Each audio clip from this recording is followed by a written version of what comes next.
Abdullah Öcalan'ın statü meselesinin konuşulması da Serokê MHP Devlet Bahçeli ji bo rêberê PKK Abdullah Öcalan daxwaza statüyê kir. bunun adının barış süreci ve siyasallaşma koordinatörlüğü olmasını öneriyorum. Vê carê zelaltir bû, got bila koordinatoriya pêvajoya aştî û siyasî bûnê bike. Sayın Bahçeli'nin Öcalan statüsü... Dem partiyê jî îmzeya xwe li bin van gotinên Bahçelî da. Böylesi bir hafifle taşınamaz.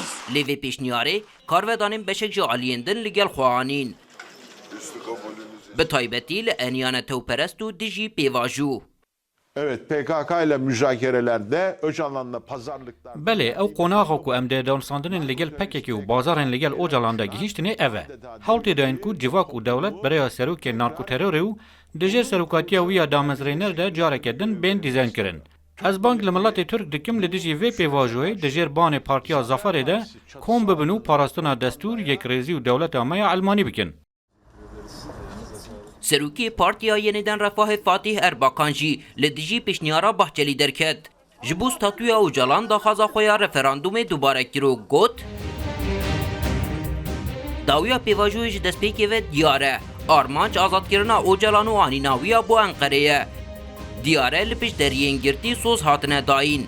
Em banga xwe dubare dikin. Di mijareke wiha jiyanî de biryarê ji miletê me ezîz bipirsin û referandumê bikin.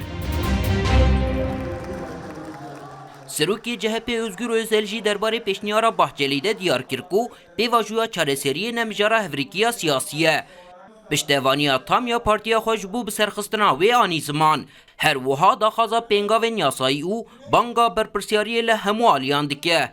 Terörsüz Türkiye, PKK'nın silah... Tirkiye bê teror danîna çekana PKK avêtina pêngavên demokratîk bûnê û cîbcîkirina beşên şeşemîn û heftemîn ên wê rapora ku me hemûyan bi hevra îmza xwe bin daniyan ev mesele ne qadeke hevrikî ye. Nabe ku bibe qadeke dijminatiyê. Em vê wek qadeke opozisyonê jî nabînin. Ev mesele ji bo me hemûyan qadeke berpirsyariya dîrokî ye.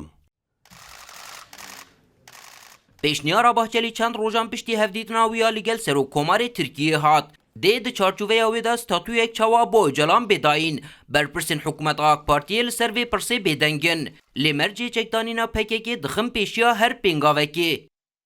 Terör bitmeli. Silah bırakılmalı. Divê teror bi dawî bibe.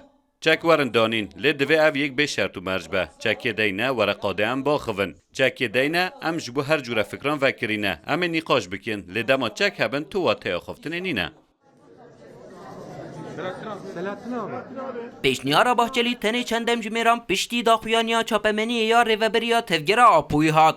Ku ji aliyê serkirdeyên PKK Mustafa Karasu û Sozdar Avestave hate xwendin.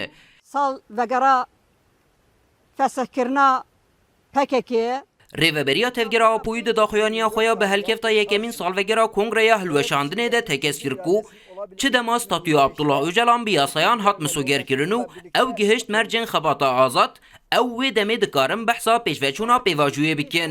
pêvajoyê bawer bike. Ferdî İshak, Pêvajoyê awa diyar bibe. Rûdaw. Kengê rêber apo bikare xwe bigîne şertên xebata azad wê demê dikarin qala pêşketina pêvajoyê bikin.